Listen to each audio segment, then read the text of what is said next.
Hi guys, this is Bardol Magbo from MJBMD and welcome to my YouTube channel. And before we proceed to the video guys, please subscribe my YouTube channel MJBMD for being updated for every videos that I uploaded to my channel.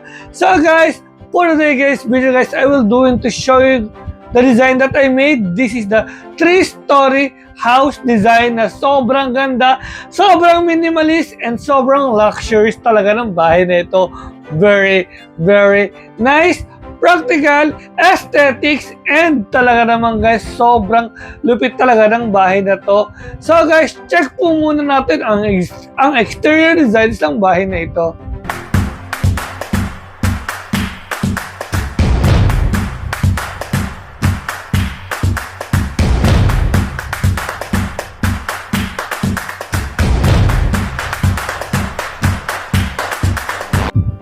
So guys, this is the exterior designs of my house.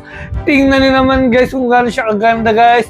Very, very nice, very, very aesthetics, and very, very useful po talaga yung mga materials na ginamit sa kanya. Talaga naman guys, ibang level na po talaga yung designs na ginawa ko guys. And tingnan mo naman, very, very beautiful po talaga guys. And yung kanyang plano, sobrang practical po talaga. Wala talaga sinayang na space dito po sa design na to. And talaga naman guys, masasabi ko po talaga na architectural piece designs po talaga yung detail ng bahay. And this is so really, really nice, beautiful, aesthetics, and talaga naman guys, napaka interesting po talaga ng kanyang concept guys. So guys, let's proceed to the garage area. So guys, upon entering your pedestrian gate, it will lead you to your 2-car garage. So, welcome to your beautiful 2-car garage. Napakasimple lang po talaga ng kanyang garahe guys, and super duper maliwanag po talaga tong garahe na to. This is a really, really simple but elegant. Talaga naman guys, ibang level talaga tong bahay na to guys, promise. And yung kanyang floor plan talagang napakaganda. And yung kanyang garahe guys, sakto lang talaga siya sa 2-car garage. Then meron siyang access sa utility area, and later on I will do to show you guys the utility area ng bahay na ito. So guys, welcome to your utility area. So this is your utility area guys ng bahay. This is the dirty kitchen / laundry area.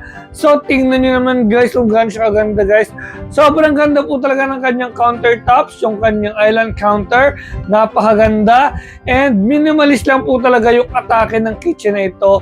This is so really, really beautiful po talaga, and napaka-elegante po talaga niyang tingnan, and at the same time sobrang malinis lang po talaga, and lahat po talaga ng kailangan nyong gawin po sa dirty kitchen, magagawa niyo po talaga dito po sa utility area. So guys, after po nating i-review po yung dirty kitchen guys, sa dirty kitchen guys, accessible din po dito yung maid's quarter. So welcome to your maid's quarter na may sariling bathroom of course. Tignan niyo naman guys, bunk beds lang po siya, and super duper ganda po talaga ng kanyang itsura guys. Talaga naman guys, super duper practical, and dalawa lang po yung kanyang bunk bed. Then meron po siyang storage. Then of course, meron siyang sariling bathroom. Talaga naman guys, ibang level talaga yung pag-aalaga guys ng may-ari ng bahay na to para po sa ating mga helper. Syempre dapat yung mga helper, comfortable din po sila sa kanilang mga kwarto. So guys, this is a maid's quarter bathroom guys. Ang ganda talaga guys, practical talaga yung kanyang design, and yung kanya nga po pala interior is ang ginamit pong tile sa kanya is the yung hexagonal white pattern design. This is so really, really simple and elegant po talaga. Para na talaga naka-staycation yung ating mga ating mga katulong, tapos nakahiwalay pa yung kanyang paliguan. O diba, social? Very, very nice. At talaga naman guys, super duper ganda po talaga ng bathroom na ito. And tingnan mo naman guys, mala hotel guys, yung kanyang ganda guys. So guys, this is the driver's lounge ng bahay na malapit guys sa maid's quarters and sa dirty kitchen, o di ba? Tingnan mo naman guys, meron siyang 3 bunk beds para kung kailangan ng kasi hati na dito yung kwarto ng guard. Siyempre dapat may pa-guard and mga drivers, o di ba? Very very nice, and yung ibang mga staff na gusto makitulog dito po sa sa driver's lounge, pwede po sila dito, 'di ba? Talaga naman guys, napaka-accessible, napaka-practical, and meron din po itong sariling CR. Siyempre, meron silang kanya-kanyang CR. So guys, check po natin yung driver's lounge ng CR nila. Talaga naman guys, yung kanyang CR, very very beautiful, and sobrang simple lang din niya, pero guys, para talaga sila naka-staycation talaga. So guys, this is the driver's lounge bathroom. Sobrang simple nga niya, and talagang mala hotel vibe din po talaga yung kanyang datingan guys. Talaga hindi talaga pinabayaan yung mga staff. Tingnan mo naman, sobrang ganda talaga guys ng kanyang itsura. And talaga naman guys, napaka-practical talaga nito. And this is really nice po talaga. Talaga namang para talagang yung mga staff natin ay guest po talaga sa bahay na ito. So guys, this is a very small swimming pool lang po para po hindi naman masayang yung space, kasi wala talaga akong sinayang na space dito po sa bahay na ito. Kahit na medyo maliit lang talaga yung pool, at least functional siya, and nagawa siyang lagyan ng maliit na swimming pool, di ba? Very very nice, and ito po ay katabi po ng garage area, di ba? Simple but functional, simple but amazing ideas. So guys, let's proceed to second floor. So this is the second floor of the house, this is the pinaka porch / terrace ng bahay. O di ba? Napaka-chill lang po talaga dito po sa area na to. Pwede kang magmuni-muni dito. Pwede kang mag-isip-isip kung saan mo dadalhin yung pera mo, di ba? And masarap din po dito tumambay guys, kasi napakahangin po talaga, and napakaliwanag po talaga sa area na to. So guys, welcome to your foyer area. So this is your foyer area, and later on I will going to show you guys kung anong meron dyan sa pinto na yan. But for now guys, this is the foyer area guys. Pagpasok ng bahay, bubungad sa iyo yung napakagandang interior designs ng bahay na ito. Then yung kanyang tiles is the gray herringbone pattern design, o di ba? Sobrang ganda po talaga ng kanyang itsura, at sobrang practical and elegant po talaga ng kanyang designs. This is so really nice po talaga. Welcome to your living space. So ito naman po yung inyong napakaganda guys na living space. Wow, ang ganda talaga. Double high ceiling siya na may napakalaking salamin sa harap. O di ba? Lakas makamayaman guys. Talaga naman guys, literally beautiful talaga guys. And yung kanya itsura guys, talaga naman guys, sobrang ganda po talaga ng design niya. And talaga naman guys, practical po talaga ng kanyang interior.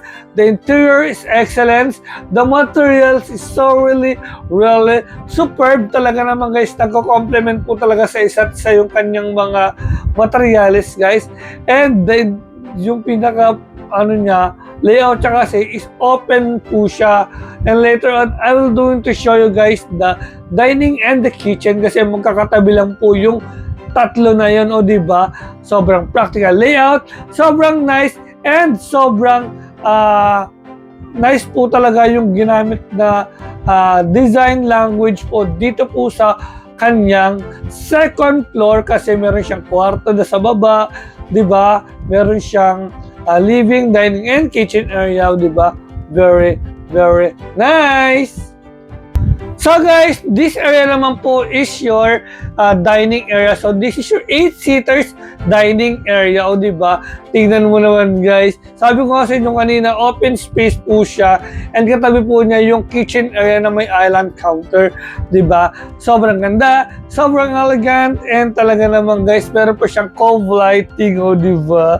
Then yung chandelier. I love the chandelier. I love the furniture choice. And talaga naman guys, sobrang love na love ko po talaga itong bahay na ito and napakaswerte talaga ng magiging may-ari ng bahay na ito. So guys, this is your very nice dining space area. Look at the very beautiful countertop. Look at the granite tiles at the floorings and look at the interior. Simple but elegant lang po talaga. Then yung kanyang subway tiles, yun talaga yung gusto ko talaga sa kanya. This is a very beautiful subway tiles and the combinations ng gray na pinaka-floating cabinet niya for the kitchens and the white kitchen cabinet with a white countertop. I mean, ang kulay pala ng countertop ay color para siyang kahoy. Ang white lang pala is yung kanyang pinaka kitchen cabinet, o diba? Sobrang ganda po talaga ng blending ng kulay ng kanyang kitchen area. Talaga naman guys, napaka-elegante, napaka-social, and talaga naman guys, lakas baka mayaman guys. Although hindi pa ako nakakapaglagay nga pala ng mga appliances sa kanya para ma-visualize yun ng maigi. Yun po, kinulang po ako sa time, kaya po, ito lang po muna yung nagawa ko. At least, na-present ko po sa inyo yung itsura guys, o magiging itsura ng inyong future kitchen. So guys, this is your ensuite toilet and bath with bathtub. Tingnan mo naman guys, meron siyang corner glass, o diba? Ensuite toilet and bath, may pa corner glass. Diba? Ang ganda talaga. Para talagang hotel and napaka luxurious talaga ng bahay na ito kasi ang mamahal guys sa mga materialis niya guys kasi yung corner glass, top glass po yan guys, hindi yan mura. Tapos yung kanyang pinaka granite tiles is para siyang marble tiles, o diba? Sobrang nice, sobrang elegant, sobrang luxurious, sobrang giving talaga ng design. Very, very nice! So guys, welcome to your guest room area with 2 queen bed with own TV, and the interior design is so really excellent with the cove lighting for the ceiling. And talaga naman guys, napaka sarap talaga matulog kung ganito kasarap or kaganda yung inyong room. Tingnan mo naman guys, mala hotel talaga, para talaga nag-staycation. So guys, this is your stairs area po dito po sa gilid ng bahay na accessible naman po to sa garage area. Tingnan mo naman guys, very, very nice. This stairs area is located at the back of the house, which is, that is the kumbaga, pag nasa garage area kayo or pag kayo ay nasa utility area, ito po yung daan po papunta po doon po sa gilid ng bahay para makapasok po kayo doon po sa bahay, o diba? This is so really convenient po talaga, and talaga naman guys, napakaganda po talaga ng ginawa ko dito kasi guys, naglagay po ako ng bubong, and then yung pinaka-pader niya, yung parang may design na ganon, meron siyang glass, diba? Naglagay ako ng glass para pag umuulan hindi sila mababasa, and may bubong din siya syempre para, diba, always tuyo lang po siya kahit na umuulan, pero maliwanag, aesthetics, and napaka-functional po talaga ng designs na ito. So guys, this is your 3rd floor of the house, which is the last floor na po na ito. So, ito nga po pala yung inyong opening, o diba, napaka-social. Tingnan niyo naman guys, napaka-social talaga kasi meron siyang glass railings, dahil kitang-kita mo yung mga guests sa baba, o diba, very, very social, and talagang lakas baka mayaman talaga pag may mga ganitong klaseng design ka dito po sa iyong bahay, o diba? Tapos 3 palapag pa, then kitang-kita mo yung napakalaki glass, o diba? very, very nice with matching stone cladding at the middle. So, welcome to your bedroom number 2 dito po sa bahay na ito. So, ito nga po pala is located din po sa 3rd floor. Tingnan mo naman guys, meron siyang bunk bed, o diba, very practical. Then meron siyang storage. Then look how beautiful the white bricks with the matching materials na parang wooden cladding, o diba, sobrang nice. Then with matching cove lighting, di ba? Ang ganda po talaga ng kanyang itsura and ang ganda din po talaga ng kanyang design. This is so really, really elegant and aesthetics. So guys, welcome to your bedroom or bathroom number 2 dito po sa 3rd floor. Yung isa po nasa baba, ang toilet and bath. And ito naman po is nasa gitna po ng mga kwarto. O diba? Sobrang nice. Tingnan nyo naman guys. May pa-corner glass talaga siya. And napaka-aesthetics din po talaga ng kanyang interior designs with matching wooden tiles talaga. And sobrang ganda po talaga ng kanyang itsura. And talaga naman guys, masasabi ko po talaga na nag-improve na po talaga yung mga design ko. Kasi tingnan mo naman guys, napaka-angas, napaka-aesthetics, and napaka-practical. So guys, this is your 3rd bedroom dito sa bahay na ito. Tingnan mo naman guys yung kanyang interior designs. Sobrang nice, hindi talaga siya boring kasi ayoko talaga yung sobrang boring. Ayoko talaga yung interior designs na, alam mo yun, yung mabobore ka, lalabas ka pa, o diba? So dapat pagandahin natin yung ating mga kwarto. Dapat hindi siya boring, dapat interesting talaga siya. And lalabas talaga yung kanyang pagka-luxury house, o diba? Very, very nice. And this bedroom has a 2 double bed. Tama ba ako? Check ko nga. Tama. 2 queen bed. Ayan. Diba? And kama pa lang. Yung choice of yung mga gamit, talaga namang yung mga choice of bed designs, talaga namang guys, napakaganda. And choice of chandelier kasi ganun po kasi ako. Ayoko po kasi yung cheap tingnan and ayoko talaga yung hindi luxury look.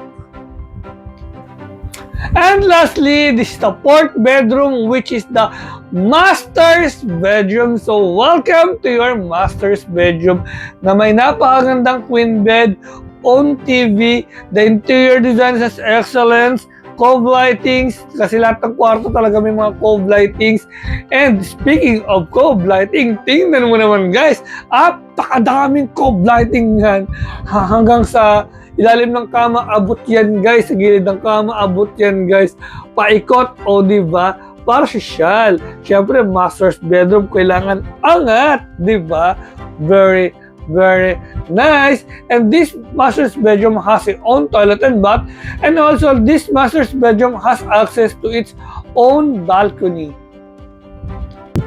So, lastly, this is your master's toilet and bath with corner glass shower. Ang ganda guys. Parang hotel talaga guys kasi yung mga ganyang klaseng talaga is pang hotel talaga yung mga ganyang atake guys. Tapos ang ganda pa ng interior, ang ganda ng combination materials. Talaga namang iba talaga. Angat na angat talaga yung inyong bahay pag ganito kaganda yung interior designs na pinagawa nyo guys. This is so really, really nice po talaga. And this is so really, really beautiful. And talaga naman guys, natutuwa po kasi ako na nakagawa po ako ng ganitong kagandang design. Very, very nice! So guys, this is the last area ng bahay. This is the balcony dito po sa 3rd floor. Glass railing siya at sobrang sarap tumambay dito and mag-chill-chill. Pwede ka rin magkape dito sa area na to. Very, very nice! So guys, that's it for today guys. Thank you so much guys for watching. Please subscribe my YouTube channel, MJBMD, for being updated for every videos that I uploaded to my YouTube channel. And please support me to my journey as a content creator. Again, this is for John Magbuo, and always remember, you are the designers of your own life. Design your life!